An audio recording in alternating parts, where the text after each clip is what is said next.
नरेंद्र मोदी के छोटे भाई धीरेंद्र शास्त्री हिंदू राष्ट्र बनाने की पदयात्रा लेकर निकल चुके हैं और उनकी पदयात्रा में बीजेपी के बड़े बड़े सांसद, सेलिब्रिटी सब जुड़ रहे हैं। वहीं अब मोहन भागवत ने धीरेंद्र शास्त्री की इस पदयात्रा पर ऐसा तमाचा जड़ा है, ऐसा थप्पड़ जड़ा है कि आप ये सोचिए कि एक तरफ तो हिंदू राष्ट्र बनाने की बात की जा रही है, पदयात्रा निकल रही है, और दूसरी तरफ मोहन भागवत का एक बहुत बड़ा बयान जो कह रहे हैं कि हिंदू राष्ट्र बन नहीं सकता। पूरी खबर बताऊंगी दोस्तों कि आखिर चल क्या रहा है। नमस्कार, आप देख रहे हैं बाउंसेफ न्यूज और मैं हूं आपके साथ शैला। राजनीति की ये कैसी सियासत है? इस सियासत को चमकाने के लिए क्या हिंदू राष्ट्र की कल्पना करना जरूरी है? सारे देश में हर जगह देवी देवताओं की मूर्तियां हर दुकानों, हर घरों, हर झंडे, हर मकानों पर दिखाई पड़ती है, हर बड़े बड़े ऑफिस अधिकारियों पर दिखाई पड़ती है। तो फिर आखिर हिंदू राष्ट्र की जरूरत क्यों पड़ गई? आखिर धीरेंद्र शास्त्री ने हिंदू राष्ट्र बनाने के लिए पदयात्रा क्यों निकाल दी? क्यों? आखिर सब कुछ तो उन्हीं का है। बीजेपी की सरकार है, डबल इंजन वाली सरकार है, जयकारे लगाए जाते हैं, ज्यादातर लोगों को सनातन बनने के लिए बोला जा रहा है। और लेकिन अब दोस्तों इस पूरी पदयात्रा में आप देखिए लाखों हिंदू जुड़े, लाखों साधु साध्वी जुड़े और सबकी कंट्रोवर्सी केवल और केवल मुसलमानों पर आकर टिक जाती है। और ये मुसलमानों का बहिष्कार, बाहर करना, मार देना, हथियार रखना, नरसंहार करना, केवल और केवल यही पदयात्रा में इन्होंने किया। लेकिन अब मोहन भागवत का एक बहुत बड़ा बयान, दोस्तों मोहन भागवत वही हैं आरएसएस प्रमुख मोहन भागवत। मोहन भागवत के इस बयान से ये लगता है कि धीरेंद्र शास्त्री की इस पदयात्रा पे पूरी तरह से मोहन भागवत ने थप्पड़ जड़ा है। दोस्तों धीरेंद्र शास्त्री के मुंह पर थप्पड़ मोहन भागवत ने हिसाब चुकता किया। क्या ये सोचा जाए कि हिंदू राष्ट्र बनाम मोहन भागवत कह रहे हिंदू राष्ट्र नहीं बनेगा? ऐसे में सवाल आता है कि सभी तो हिंदू राष्ट्र की कल्पना कर रहे थे कि हिंदू राष्ट्र बनेगा, लेकिन ऐसे में क्या सवाल आ गया कि हिंदू राष्ट्र नहीं बन रहा है। और मोहन भागवत का ये बयान आप देखिए दोस्तों, न्यूज़ 24 की ये खबर है और खबर ऐसी कि दोस्तों आप ये सोचिए कि कैसी बात कही जा रही। देखिए भारत और हिंदू एक ही हैं।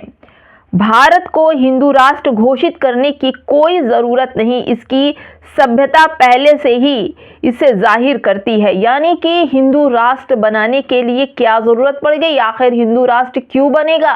जैसा कि धीरेंद्र शास्त्री कई मीलों पद यात्रा कर रहे हैं, दिल्ली से वृंदावन तक जा रहे हैं, लाखों हिंदू जुड़ रहे हैं, लाखों सेलिब्रिटी जुड़ रहे हैं, क्रिकेटर जुड़ रहे हैं और सब के सब हिंदू राष्ट्र बनाने की कल्पना कर रहे हैं, नारे लगा रहे, जय जयकारा लगा रहे। और उसी बीच जब मोहन भागवत का ये बयान आता है, न्यूज़ 24 की ये खबर है, मोहन भागवत कहते हैं भारत तो पहले से ही हिंदू राष्ट्र है, सभ्यता हमारी बताती है कि हम हिंदू राष्ट्र हैं, तो इसकी कल्पना क्या? यानी कि ये समझा जाए कि धीरेंद्र शास्त्री का पूरा ये रचा हुआ ड्रामा है। मोहन भागवत ने उनके इस पदयात्रा पर बड़े सवाल खड़े कर दिए हैं। आखिर इस पदयात्रा का मतलब क्या है? जब मोहन भागवत ये कह रहे हैं, मोहन भागवत आरएसएस के वो प्रमुख है जो बीजेपी पूरी पार्टी का बहुत सहयोग किया, उन्होंने पूरी तरह से बीजेपी को सहयोग करते हैं और धीरेंद्र शास्त्री भी बीजेपी के ही निकले हुए सहयोगी हैं और पूरी तरह से बीजेपी का सपोर्ट करते हैं। तो ये जान लिया जाए कि बीजेपी और मोहन भागवत ने जो बोला है कि ये हिंदू राष्ट्र तो है ही, हमारी सभ्यता बताती है कि हिंदू राष्ट्र, तो धीरेंद्र शास्त्री की इस पूरी पदयात्रा पर पानी फेर दिया मोहन भागवत ने।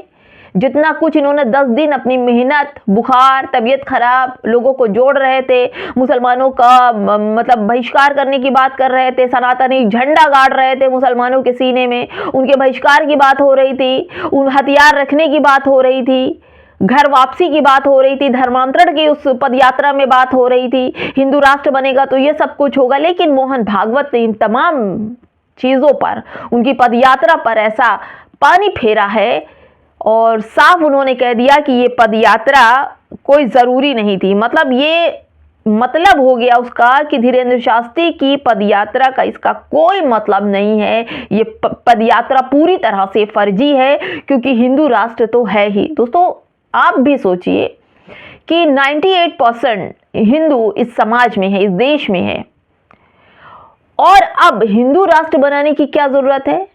मतलब जो लोकतंत्र है हमारा, जो संविधान है, वो कहता है कि मुश्किल से अल्पसंख्यक कौन है? वही है जो मुस्लिम हैं, जैनी हैं, बौद्धी हो, सिख हैं, ये अल्पसंख्यक हैं। और भी तमाम जातियां हैं जो अल्पसंख्यक श्रेणी में आती हैं। हिंदू तो 98% है। तो फिर भारत को हिंदू राष्ट्र बनाने की क्या जरूरत थी? आखिर इस पीछे का मकसद को पूरी तरह से मोहन भागवत ने पूरी तरह से खोल दिया, इसको पारदर्शी बना दिया। उन्होंने कह दिया कि हिंदू राष्ट्र की जरूरत ही क्या है। भारत और हिंदू एक ही हैं। भारत को हिंदू राष्ट्र घोषित करने की कोई जरूरत नहीं।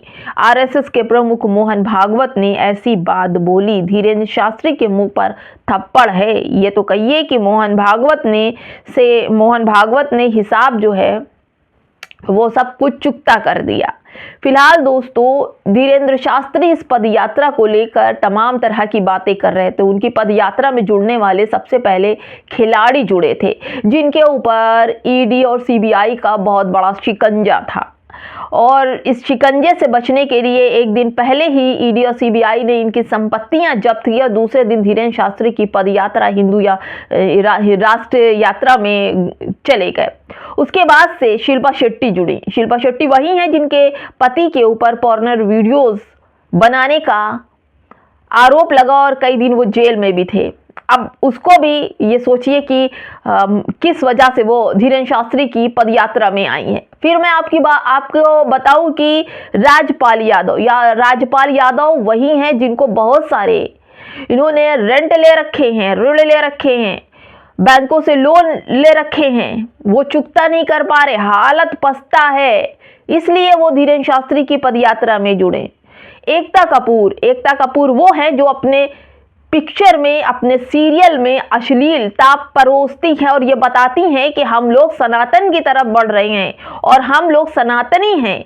दोस्तों, धीरेन्द्र शास्त्री के साथ जुड़ने वाले जो लोग हैं, मैंने आपको गिनती गिना दी और इस गिनती को आप ये सोचिए कि कैसे लोग अपने आप को इस बीजेपी वाली, हिंदू राष्ट्र वाली पदयात्रा में धोकर मांझकर बाहर निकलने की कोशिश कर रहे हैं।